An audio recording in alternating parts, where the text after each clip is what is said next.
My organizational brain would have changed, wouldn't have blocked off the second one until it was being used.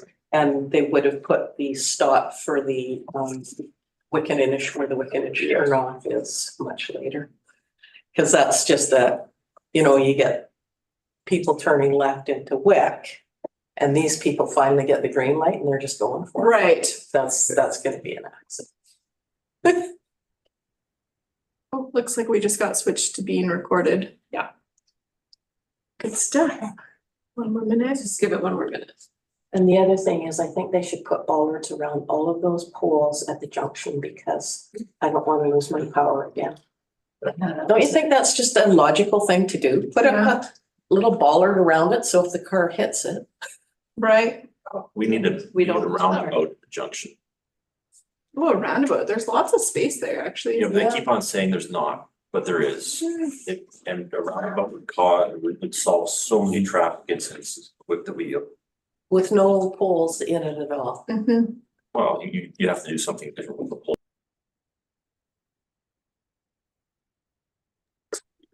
With fire department. Oh, some of the worst accidents I saw when I was working hospital work right there.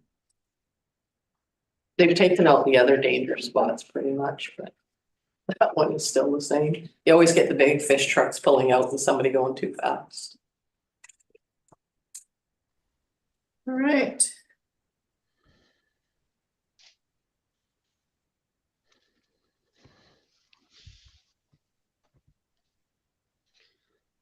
Hey, well, good morning, everybody. I'll call the meeting to order at 10:01 a.m. And I'd like to first take a moment to acknowledge that we're conducting the meeting on the traditional territories of the Nunatawnas Nations. I would like to advise that this meeting is being recorded and live streamed to YouTube on the Regional District website. And first, we'll start off with introductions, and I'll start with you, Director Veda. Hi, I'm Veda Siga. I'm the Director of Area C for ACRD. Hi, Marilyn McEwen, Chair of UCLIMIT. And I'm Tom Steer, appointed director, but a councillor with the District of Tofino. And I'm Terry Fong, the Chief Financial Officer for the Regional District. Mark Fortune, Airport Manager, Alberta Clackwood Regional District. And I'm Heather Zenner, Manager of Administrative Services. And next, we'll go to online folks. Kristen Johnson. Hi, Kirsten Johnson, Director for the Tokwat Nation. And Dave, would you like to introduce yourself? Good morning, everyone. Dave Tovel. I'm the Superintendent for Pacific Rim National Park Reserve and ex officio member. Great, thanks everyone. And we'll next carry on to the election of chairperson and vice chairperson for 2024 for the West Coast Committee. So I will call for nominations for a chairperson for the West Coast Committee for 2024 for a first time. I will nominate Tom Steer. So Director Steer, will you accept the nomination? I will. Okay. I will call for nominations for a chairperson of the West Coast Committee for a second time. And finally, I will call for nominations for a chairperson of the West Coast Committee for 2024 a third time. There being no further nominations, I hereby declare Director Steer the chair of the West Coast Committee for 2024. Excuse me. Next, I'll conduct the election for vice chairperson. So I call for nominations for the vice chairperson of the West Coast Committee for 2024 a first time. I'll nominate Mayor. Mayor. Director McEwen, you accept the nominations? I do. Okay. I call for nominations for vice chairperson of the West Coast Committee for 2024 a second time. And finally, I call for nominations for vice chairperson of the West Coast Committee for 2024 for a third time. There being no further nominations, I hereby declare Director McEwen the vice chair of the West Coast Committee for 2024. Thank you, and I will turn it over to you, Director Steer. Thank you, Heather. Appreciate that. Appreciate you coming up here today for the West Coast Committee meeting. Thank you, everyone. So today's agenda will start off with an approval of the agenda. So moved. Thank you, Director McEwen. All those in, seconded, I put it out there as a second. Thank you, Councillor, Director Vega, Sega, thank you. It's only my 7th cup of coffee. So I'm still working. All those in favor? Seeing none opposed, motion carried. Great. There are no petitions or delegations or presentations today, and I see no correspondence on the agenda. So we can move right into our request for decisions. And it looks like our first is going to be the West Coast Terms of Reference for the West Coast. There are some minutes. Oh, did I skip right over? Shoot, sorry. I did skip over minutes. If I could have a motion to approve those minutes. Thank you, Councillor Siga, seconded by Councillor Director McEwen. All those in favor? Wonderful. Not seeing that, opposed, motion carried. Now we can move into, skipped over the 5 and 6, and we'll move on to the request for decisions on the annual review West Coast Committee Terms of Reference 2024. Yeah, so at the first committee meeting of every year, we review the terms of reference for each committee. So I have reviewed the terms of reference for this committee. I'm not recommending any changes. So I'm just asking the committee to reconfirm the terms of reference for this year as presented. Great, thank you, Heather. Is there any questions on those terms of reference for Heather, or any additions that they would like to see, or any changes? No. If yeah, thank you, Accept the terms of reference. Thank you, Director Siga. Thank you, Marilyn. Since this is a committee, we can be a little less formal. So if you don't mind, I'll just go with your first name. So I'll call the question. All those in favor? Seeing none opposed, motion carried. Next on our agenda, we have a request for decision on the West Coast landfill tipping fee bylaw, and there's an amendment to that. Paulo's on. Paulo, there you are, Paulo. It's really small screen. Hey, there you are. Good to see you, man. Morning, everybody. Good to see you all. Cool. All right, we'll just jump right into it then. Okay. So you have before you a recommendation to increase our tipping fees for weighed garbage, strictly the tonnage weighed garbage, and construction demolition waste as well. Just briefly, we're looking at increasing the fees in 2 stages over the span of the next year or so. Now, the rationale behind that, we'll get into it more when we discuss budget, but ultimately we saw in 2023 operating costs rose with inflation, and we also saw a drop in revenue due to tourism. The Highway 4 closure was a big contributor towards that. And when we reviewed our waste composition study, we also noticed that we still see a large amounts of organic and recyclable material that need to be diverted, which, speaks to being able to incentivize those things. Additionally, we're reviewing our fees in comparison with our neighbors who have recently updated their fees as well. We've not updated ours in approximately 3 years or so. So in a quick comparison, we look at Regional District of Nanaimo, Comox, and Cowichan, who have just recently updated their fees as of this year. Garbage went up for them ranging anywhere from $145 up to $204 per ton. By comparison, our weight garbage is at $140 per ton. And then construction demolition, you see a similar breakdown as well, where their ranges range anywhere from $250 to $255, $204, and $365 per ton, depending on what kind of material they're bringing in. We're proposing increasing that fee from $175 up $5.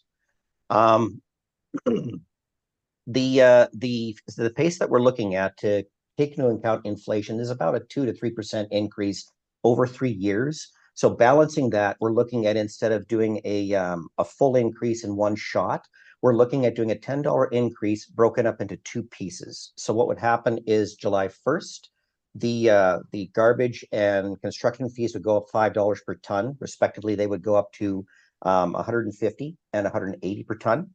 And then January 1st, we would increase them further to $155 and $185 per ton. That will take us up with in line with our user fee model here. The other options we considered was, the modification of either raising taxation instead of tipping fees, or doing a combination of raising taxation as tipping fees as well. While it does that, it does help. It just didn't seem to be practical at this time, and it may disincentivize waste diversion as opposed to our current, pay as you throw model. The more you throw away, the more you pay. The last little piece here I'll have on just the finance piece. We're looking at our budget going forward and considering that we have the ability to put away money for continuous contribution to capital funds, to progressive closure for the landfill and support of our assets, whether you're talking 3-stream, ARC cart systems, hauling contracts, all of those sorts of things. So that's the rationale in behind the actual fee increases that we have. That's about it. I'll just open it up to questions right now and we can go from there. Great, thank you.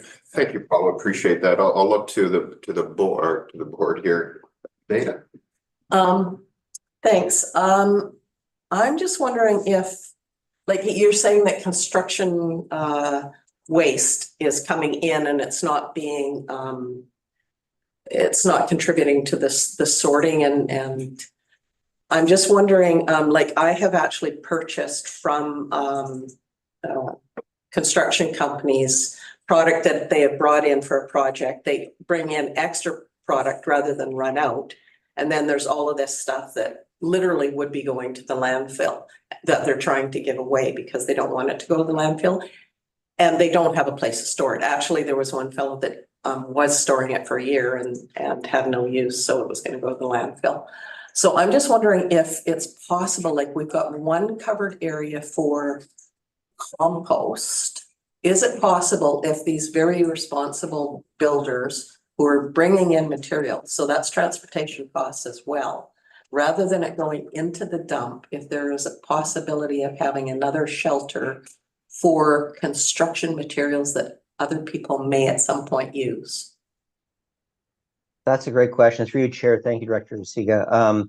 So the cover shelters, I'll cover off first of all. They're there to cover off the capacity that we're expecting for our organics material. We're already filled up to about halfway along the pad there. So taking away from that would hamper our ability to process our compost and ensure that we're meeting regulation and covering that material. I would see definitely an opportunity to provide another building at some point for construction waste. And that's actually one of the things we're addressing through the engagement process through our solid waste management plan that we like to call it the rethingery. You'll hear a lot about it on through the advisory committee. But providing that opportunity, as you say, for those construction folks to bring something somewhere that people can reuse, because we've seen a lot of opportunity to capture that material, much like we have in the Alberni Valley. And there seems to be a lot of appetite for it. We just don't have the space at this time. That's something that we would have to set up and figure out how much space we would need and set up engagement processes, ideally through our group with Let's Talk Trash, to start that process of material coming in and material going out again. So not addressing it this year, but definitely stay tuned. It's something we want to flag for the update. Thank you. Yeah. And maybe a quick follow-up on that. Paula, would this be something at the SWMP? Would this be something a little later on in that process that we can bring to the table as part of those conversations that have been ongoing in terms of diversion, in terms of ways of reducing the volumes, so to speak? Would that be an appropriate place to have that conversation as well? 100%. Absolutely. Excellent. Thank you. Oh, look, Kirsten, if there is anything, you're really small on my screen, so please either just pipe up if I do miss you. Any other questions for Paulo? I have one that's not quite related, but since we're talking about the compost, is there a date in mind when you will be bagging it up and selling it? Thank you, Director. We're looking at the latter part, Q3, Q4 of this year to provide it for sale. So the stage is such that we're going to be setting up the cover building area so that we have the cured piece. We've actually run through our first screening last week, which was really great. So looking forward to seeing that when we do our tour. But yeah, we're looking at having that cover system set up in place over these next 2 quarters. And then following that, latter part of Q3, we'd be looking to have the material ready for sale. It'd be strictly Class A food waste compost, but we'll provide some more information as we get closer and build towards that outreach piece. Great, thank you. Thank you, Paul. Just a quick comment, more than anything. Thank you so much for that. The increase, I think, is well within inflationary, those costs that we know are increasing out there. Certainly be supporting the recommendation. The only question for me in terms of the larger picture is the ability to monitor potentially for potentially legal dumping. Whenever we raise any prices on these types of things, it would be good to keep an eye. And I know Redfish and other organizations do routinely patrol out in the back, and we do that cleanup. But it would be something that I would really like to be able to have some data to correlate with the increasing fees to see if we're seeing an increase in that illegal dumping. I'm out there on a very regular basis, so I'm also will help monitor, but that's something just for staff maybe to keep an eye on in terms of those conversations moving forward. So great. Thank you, Paulo. I'll look to the board maybe to read the recommendation. I'll do that. Thank you, Mel. I will move that the West Coast Committee recommend that the ACRD Board of Directors support the adoption of an amendment of bylaw R1033, West Coast landfill tipping fee and regulation to increase tipping fees for waste, garbage, and construction demolition waste. Great, thank you, Director Seer. Any other comments or questions? Seeing none, I'll call the question. All those in favor? Seeing none opposed, motion carried. Next up on the agenda, let me just make sure, request for decision. There we are. Landfill tipping, we're now, the 2024 to 2028 draft financial plan, West Coast Services. I think I'm looking over to the right Yes. person on this one. Yes, thank you. So on the February 14th Committee of the Whole, we kind of gave you a very quick rundown of the entire budget, although it was not quick in time length. There was a lot to cover in the amount of time we spent with the board. So really didn't have a chance to kind of dive into any questions that you have or areas that you would like staff to look at further. So today we are taking the West Coast Services with the exception of transit, which we're going to wait and do next week when we have the presentation from WAP Consulting. So we're not going to talk about the West Coast Transit Service this week, but we did bring the Long Beach Airport, West Coast Emergency Coordination, the Multiplex, and Waste Management today, and looking to kind of just chat about each of those services, find out if you have areas that you would like more info from or questions about. Mark is here to help us with the landfill. Apollo is going to stay online to help us with the waste management, and we will go from there. But I'm happy to give a little bit of an overview of each. I think might be helpful, and then if you guys want to dive in with your questions, that would be great. So starting with the Long Beach Airport. So the Long Beach Airport requisition, staff have actually proposed to have a reduction this year down to 64,000. This is kind of an interesting recommendation because we could always use more money in the service. This service, as you know, has a lot of aging infrastructure that we are trying to deal with. Operations are costly to meet the Transport Canada standards. However, we did an increase last year and had discussed it with the committee because we had reduced the transit down to 0 last year. And so we used that extra 100,000 to kind of help us at the airport. And so we wanted to stay true to our promise of reducing that back down. So we did reduce it by 64,000. So the requisition for 2024 is $545,000, a decrease of 10%. Mark had gone through on the 14th quite a few of the projects, but just wanted to kind of go over the fact that this is still a challenging service to budget for. And we are really hoping that the master land use plan and development will give us a little bit of a vision as to how to kind of move forward without impacting the taxpayers to the degree that would need to be done now if we were to just proceed to bring this up to standard.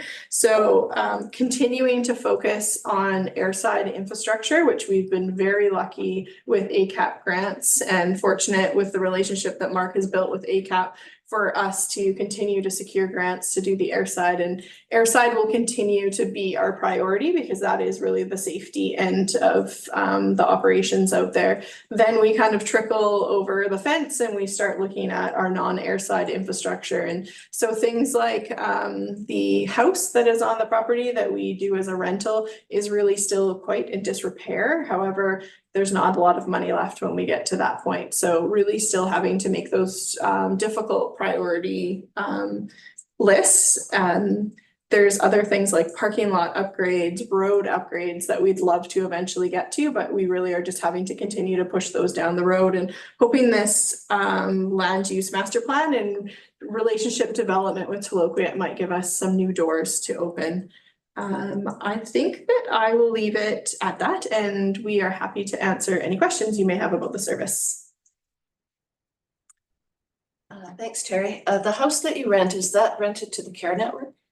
No, so we have that building as well, but the house rental is to Tofino Air, so they have, it's used as a staff house, I believe. Staff, through the chair of staff housing, Thanks. and they're paying market rate for that right now. Yeah. Right. Is the old terminal still? Sorry, I don't know. Go ahead. It's like looking. Does it still exist, the old terminal, the little old tower? We never, through the chair, we've never had a terminal building as such. Except if you go back to the 70s when the curling rink occupied the large terminal, or the large military hangar. That was classified as a terminal back then, but there was temporary buildings at the golf course at Apron 1 for a short time in the mid-90s, and then we built our current terminal building with funds from an insurance claim back around 2007, 2008.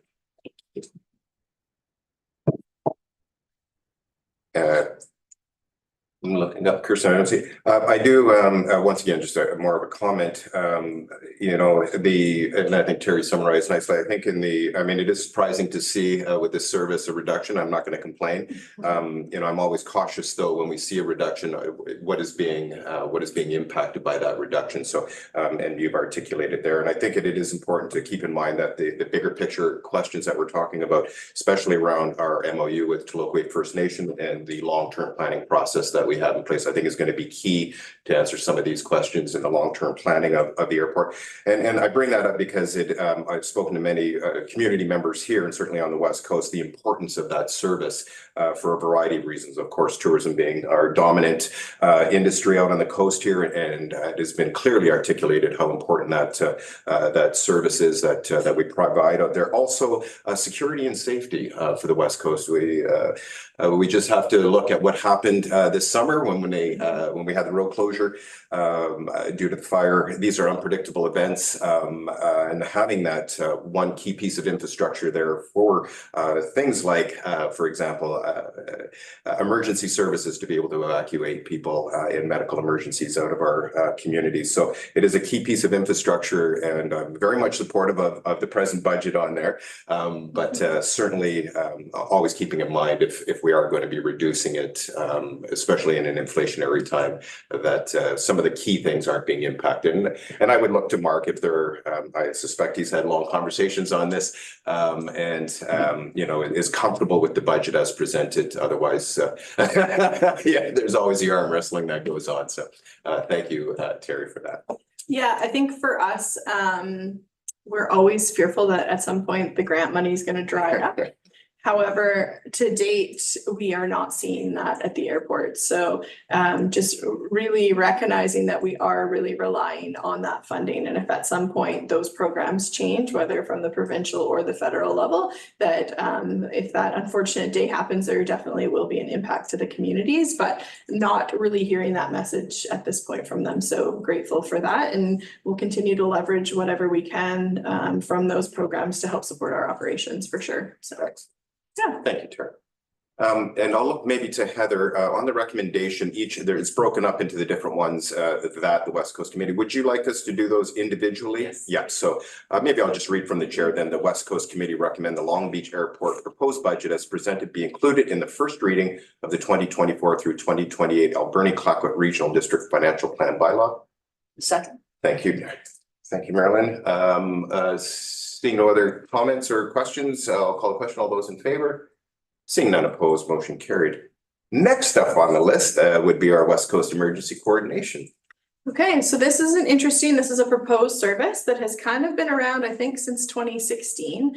And we had really strongly considered removing this service in 2023.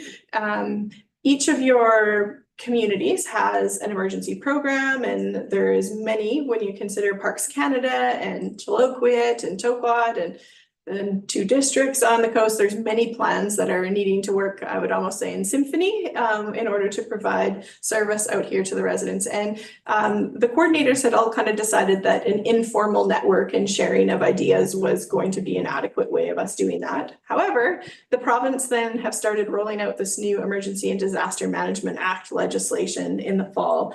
And our protective services manager just thought that maybe she needs a bit more time with the other protective services coordinators or emergency planning folks to just make sure that we are for sure this informal approach to this is going to be adequate. Now, this proposed service was never to replace the individual planning that goes on in each community. It would have been to add a layer of coordination of those plans. So if it happens, it would be a fairly small service that would maybe just have some funds in it to have like twice a year meetings or something along those lines. To date, we've been able to achieve that with grant money through the province. And so there has been a significant amount of coordination going on just naturally because we're able to do that with the funds leveraged through there. For example, we did the big event in Ucluelet with Fino and Ucluelet, and there was all sorts of people here in the spring, which was fantastic.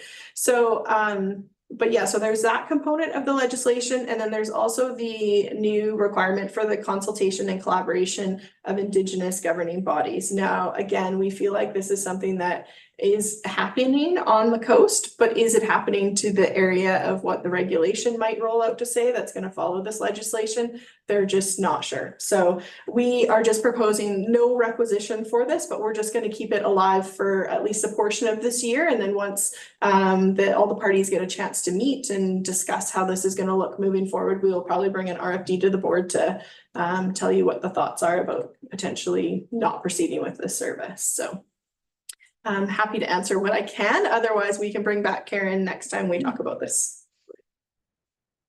To the, Just there's so many volunteer emergency groups. I'm just wondering if each community is coordinating with all of the volunteers. Yeah, so there's definitely coordination happening at each level, like each community, and then trying to figure out what that patchwork of sharing between the communities is kind of where the emergency planning folks are trying to figure out. So again, I think each community is doing a decent job individually, but I think in order to be very successful, it's going to have to be a peninsula approach if something large were to happen. So that's definitely part of what they're trying to make sure is that all those little groups that do different things all kind of know which each other are doing. Like, yeah. absolutely. So right now, I think ACRD is sort of serving that role of connecting the volunteer groups with the communities, or am I wrong about that? Yeah, sure. So when I was the protective services manager before, so I have some background, we did a lot of exercises, like Terry mentioned, we did a big exercise on the West Coast in Ucluelet last May. And so the 3 local governments were involved, but all of the like Parks Canada was involved. The radio clubs were involved, West Coast Search and Rescue. So in those instances, we are all coordinating through those exercises and through training. So that happens, I would say, like on an informal basis quite often because there's interest from the 3 emergency managers of each of our local governments to do that. But there isn't like a formal coordination plan for that to happen. It's just an effort being made on each of the local government side. Okay. So through the chair, yeah, it just seems like through our grant process, we're funding some of these volunteer organizations, and I think they're a critical part of the emergency response. So if ACRD isn't going to do the coordination role, I'm just afraid that something might fall through the cracks is all. Yeah, and that was kind of the idea of this proposed service. And so now it really is a discussion of, is the informal enough? Like maybe we end up drafting an agreement where it rotates who's going to be the ones who support that, or is it always going to be the ACRD that leads it? And if so, then we maybe need to allocate some of our protective services managers' time towards that coordination effort. So that's really what this proposed service and what the protective service coordinators on the coast are continuing to discuss. Thank you. Yeah, and just I can maybe just add, in terms of the conversations when Heather was in the roles, the coordinators that were on the coast here, we're in constant conversations. These weren't in voids, and so the informal approach had been working, and this was more of a way to potentially look at structuring it. We had some of the nations that we wanted to be inclusive in those conversations, but each one of us, and then to throw a wrinkle into that, of course, when the new legislation came out, it just kind of everyone just regrouped and had to figure out what this is actually going to mean for each of our individual areas. So I think I know that those are very close conversations, and each of the areas, certainly with ESS, with the emergency social services programs that are being run, those are where I've seen some of maybe the challenges in terms of recruitment and retention of volunteers in those very specific areas. We saw in the other areas, I think are pretty darn solid. That was I think the one area that we had identified here in Tofino, and I know Ucluelet as well, where some of the issues may have come up in terms of that recruitment and retention and organization, because we know that in a large event, it will be a peninsula-wide response, and to have those more direct conversations with ESS specifically would have been important. So it's not off the table. It's just I think the new act is certainly. I know our staff here, it's certainly been something that they've been focusing a lot of their attentions on. So I'm glad to see that we still have this in here as an option. With the requisition at 0, it's pretty easy to make the recommendation on this one, but it's on the table for the ability, if those that are in charge of that service here in our areas, if they're interested in having a more collaborative approach on it, other than the ad hoc. Yeah, just to add one more thing, I think the other part, back in 2016, this was seen as an ability to leverage some grant funding as well. Whereas now UBCM has often allowed us to partner with each other. And so we're actually still able to leverage those funds for more regional style projects, even though we're running our individual programs. So we have collaborated on EOC supplies, training, and on a number of things. And so I think that has slightly changed from what the original intent was of this service as well. But yeah, this new legislation is just like the legislation is there, but the regulations attached to it are not. So we're still just trying to figure out exactly what some of these items mean to us as a region. Thank you, Tara. That's a great point. Are there any other questions? Great. Maybe once again, I'll just read from the chair that the West Coast Committee recommend the West Coast Emergency Coordination proposed service budget as presented be included in the first reading of the 2024-2028 Alberni-Clayoquot Regional District Financial Plan Bylaw. Thank you, Director Siga. Any other questions or comments? Seeing none, I'll call the question. All those in favor? Seeing none, opposed, motion carried. Next on the list, check. Is West Coast Multiplex Service. All right, so West Coast Multiplex Service, just by way of reminder, was established in 2012, and it is for the operations of a multiplex service only, not the capital or construction costs of the facility. An interesting bylaw, and that is not normally how we build our bylaws, but was how the direction that was taken by the society and the board of that time. So kind of a sitting and waiting service, I would say. So the multiplex, I believe, had submitted an application last year for some funding and did not receive it. And at this point, I don't believe they have any active grants like in the process or in the queue. However, I know they're constantly looking and fundraising. So again, a 0 tax requisition for this service, and just looking to roll over what funds we've already done. In case they get some traction, then we're going to need to be ready to start discussions with them if and when that happens. Yes. Any questions from the board? Perhaps it's in the report, but how much do we have in reserve for? 16,000. Yeah, do you know what? I actually have 16 on the front, but it's about 21,000 total is sitting there. We had budgeted to do some staff time to it last year, because sometimes if they have some grant applications, they're looking for some support from us to help support that. But none of that was used last year, so we actually didn't allocate them wages to that service. Any other questions? Seeing none, maybe once again, I'll just read from the chair that the West Coast Committee recommend the West Coast Multiplex Service proposed budget as presented be included in the first reading of the 2024 through 2028 Alberta Clackarat Regional District Financial Plan bylaw. Second. Thank you, Director McEwen. Any other questions or comments? Seeing none, all those in favor? Seeing none opposed, motion carried. And the last one on the list is West Coast Waste Management Service. Perfect. So I'll start this one and Paulo can jump in if I need some help. So there is a small requisition increase of 2% to 137,700 in addition to the proposed tipping fee amendment that Paulo spoke to earlier. This service was really the first year of the organics diversion process with the residential properties here on the coast, which was fantastic to finally have that up and running. And I will just say that moving forward, we probably more than likely will have some borrowing in our future. At some point, we are going to have to upgrade the leachate system. And so definitely kind of anticipating that coming up. But the first step before we get there is definitely the solid waste management plan and all the consultation and direction that we're going to get out of the plan. So just the small increase at this point, and we will cross that leachate bridge and upgrades, I think once we get through that plan.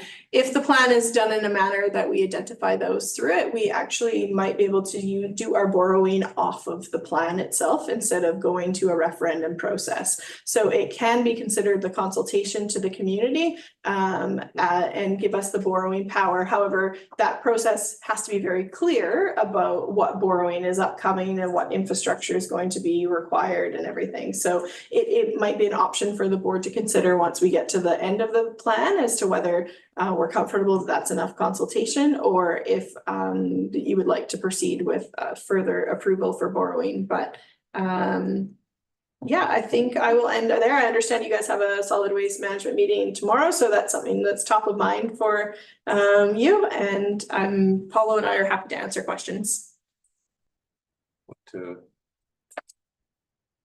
Just that last comment there, I was unaware that ability, in essence, it's an AAP process that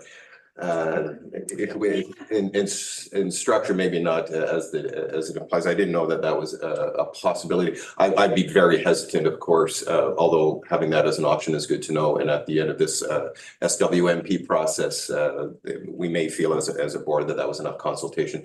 I'm just because of the implications of potentially the amount of borrowing on that leachate, and I maybe look to Paulo, or you probably would have. We're looking at in excess of millions of dollars. I think at this point it's about 2.8 million is a little bit of our estimate. I think the thing for us is that we're required to keep the landfill so that it's environmentally safe. And so it's challenging when you're going through a public assent process for something that we don't overly have an option on, right? And so it's not like I don't mean to pick on rec facilities, but it's not like a rec facility where there's no harm overly done if we don't proceed. It's just, are we providing the service or are we not? This is a requirement of operating the landfill. So in my mind, slightly different, but I definitely agree. Like, we need to be clear that that is what's going to be happening if that's the approach we're using. It is a pretty common approach. Comox Valley Regional District has a very detailed plan in theirs that details out what their borrowing is going to be for over the term. And so it is their power to borrow. But it's always an interesting one for me when we have to ask for permission to borrow for something that's required as well. Like, it's kind of the flip side of that coin. Thank you for clarifying on that. I did forget that it is a legislated requirement for us. And in fact, we are, I believe, out of compliance at this point in time in terms of that. So thank you for that clarification on that. That helps me a lot in my thought process there. So if any other thing? No, do you want to read or I can read it, and unless you got it right in front of you? Go for it, thank you. Okay, that the West Coast Committee recommend the West Coast Waste Management Service proposed budget as presented be included in the first reading of the 2024-2028 Alberta Clayoquot Regional District Financial Plan bylaw. You did want to second it, I know that. Thank you, Steve. Appreciate that. Any other questions or comments? Seeing none, I'll call the question. All those in favor? Seeing none opposed, motion carried. That brings us into report time. And I did look up, I see Dave's on the line up there. I did look up what an ex officio is because I was clueless, and it is it's a Roman term. It's actually Latin for ex officer. So it's an officer of by you being an officer of another organization, you have impact or have a say in what we do, which is interesting that it goes back 1,000 years at least. Anyways, I digress. So seeing that you're first up on the list, do you have any updates for us, Dave? Yes, thank you, Chair, and thanks for that, the background on the ex officio part. So interesting. Yeah, just a few updates from the National Park Reserve's end. So reservations launched last month, so very busy season upcoming. Of course, Greenpoint, the Broken Grip Islands, and the West Coast Trail all open up on May 1st, and reservations are we're at capacity for both the Greenpoint Campground and West Coast Trail. So super excited. Over the past couple of weeks, we've been meeting on site with the ACRD staff and District of Tofino staff on bus stop locations for the proposed for the current transport services with the District of Tofino and for the proposed regional transport with the ACRD. So very excited to see this coming to fruition, hopefully in April. Also, something I've mentioned in the past, that our management plan is due in 2025, 2026. So we will begin the Long Beach unit planning sessions in March and April of this year. So we've already reached out to the respective First Nations, and then there will be public engagement sessions a bit later on in the sessions as well, where we'll be inviting all local community members to have their input into the process. And the fourth and final item is just an update that we are in discussions with actually quite a few 15 nations on the West Coast about the feasibility of a national marine conservation area off the west coast of Vancouver Island. So this would be a protected area of some sort on the west coast in the marine area. And the discussions right now are about a possible feasibility assessment. So it's not locking anyone into discussions, just opening up the possibility and seeing where each government is and what the possibilities could be in the future. So those are my 4 updates, Chairman. Great. Thank you, Dave. Appreciate that. Any questions for Dave or any clarifications, Marilyn? Yes, thanks for your report, Dave.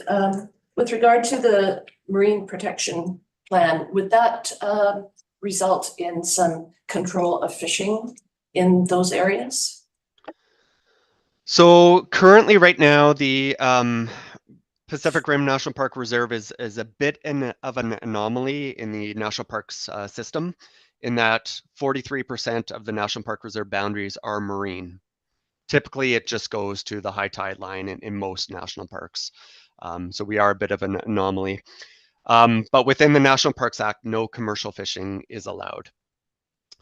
Within the Marine Conservation Area Act, certain fisheries are allowed. So there is a nuance between the National Marine Conservation Area and the current legislation that we're under.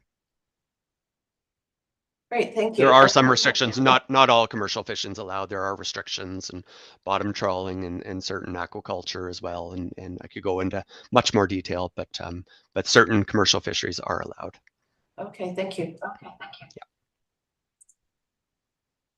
David, just quickly back to the engagement process on the planning process. Starting with the nations, and then there will be open to the public. How is that communicated out to the public in terms of that engagement process? So there will be a public website, so that will be shared with all the local governments to share with their constituents or ratepayers. We'll also obviously be posting on social media and the Parks Canada website. I don't know, Chair, if we'll exactly what is planned for open houses, in-person events. I can't commit to that, but there will be an online component for sure.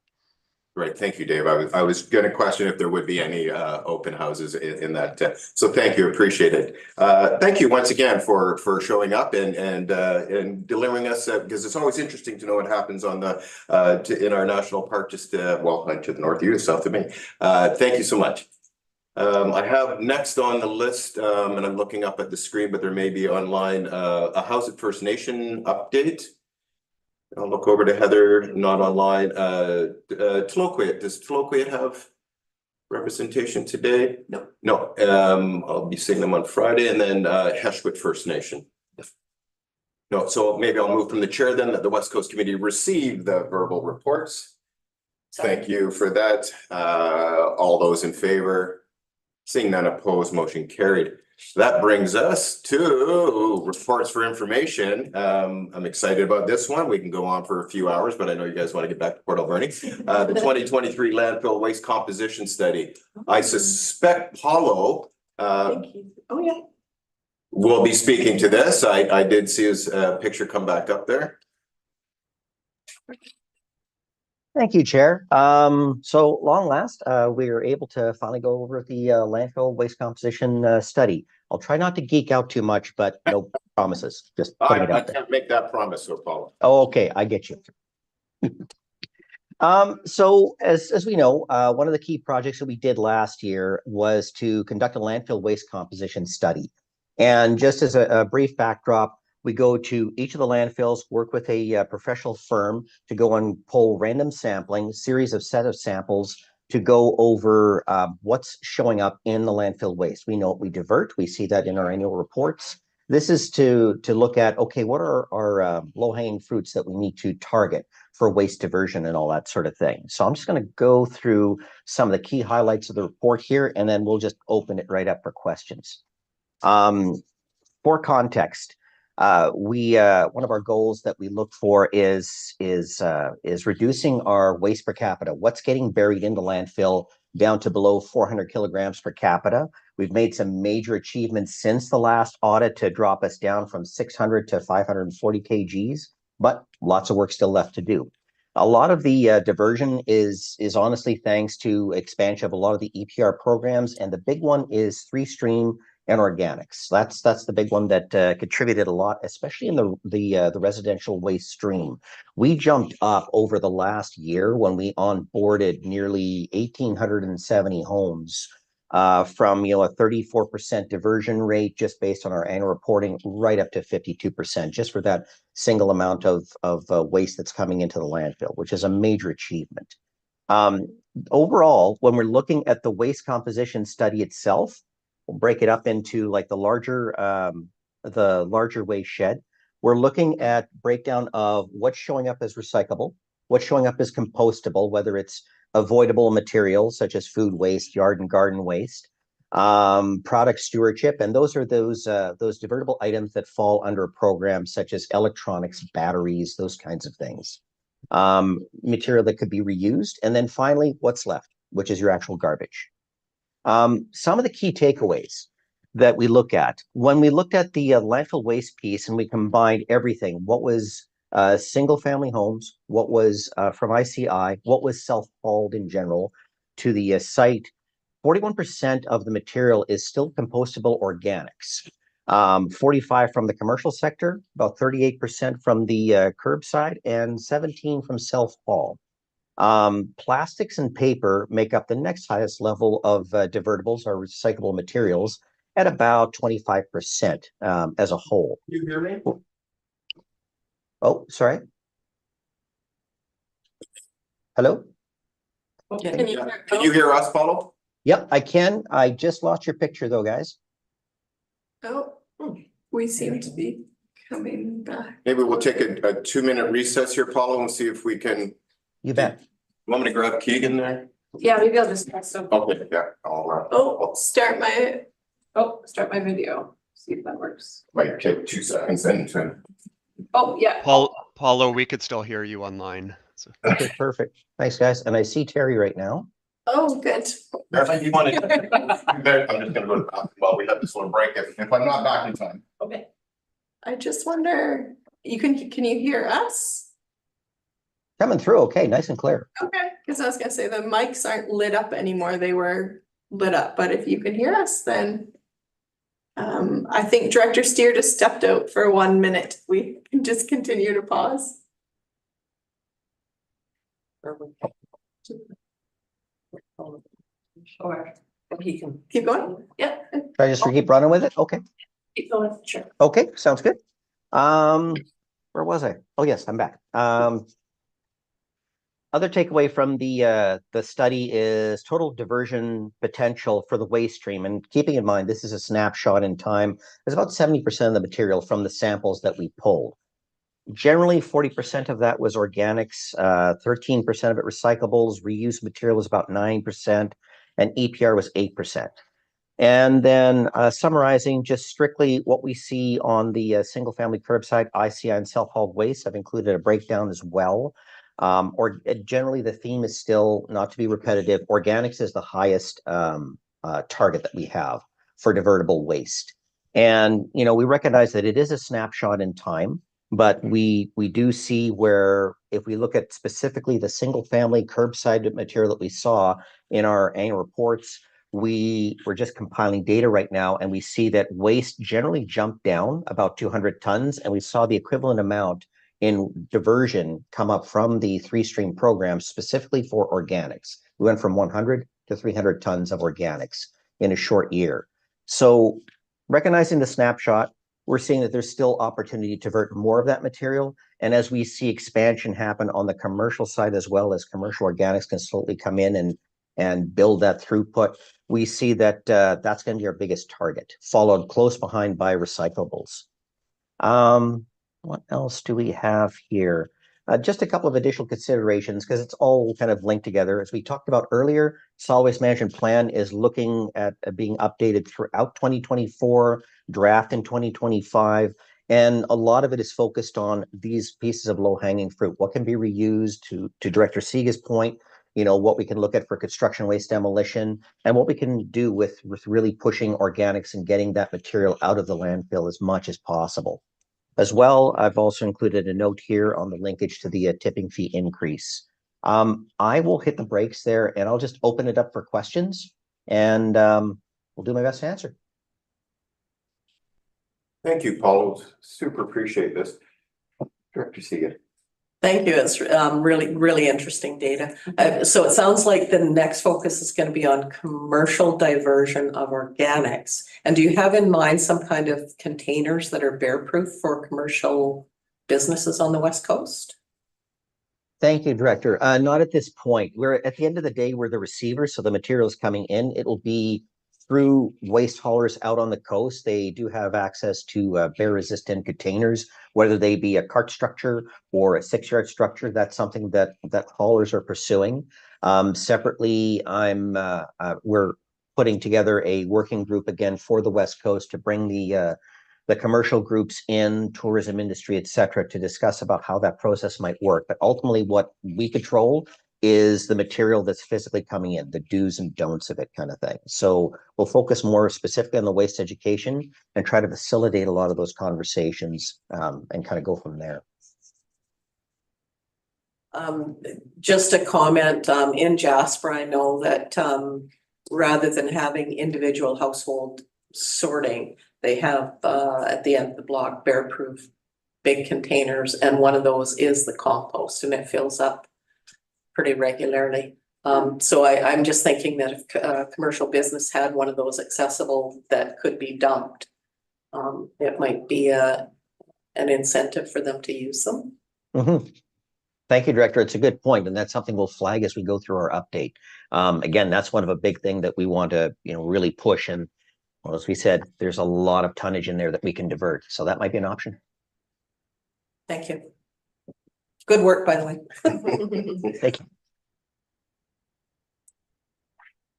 Well, thank you, Paulo.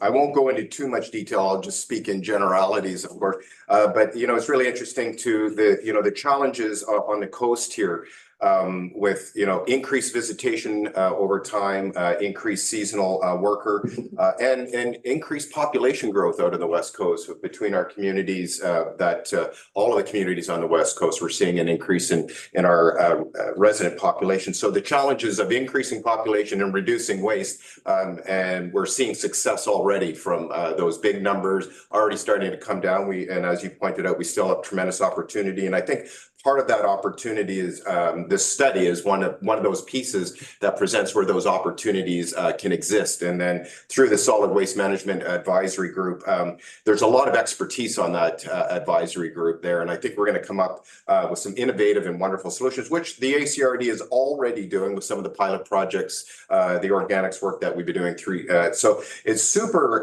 exciting for those that are into this to see the successes that are happening and the continued commitment of the whole region to that. So I want to applaud the staff down, all of the staff down at ACRD, but certainly in your area there, Paulo, we're just seeing tremendous. And what's happened over time is the education and the buy-in from the communities. I think it's like everybody I talk to gets it. They're getting it and getting it more and more. So thank you for that.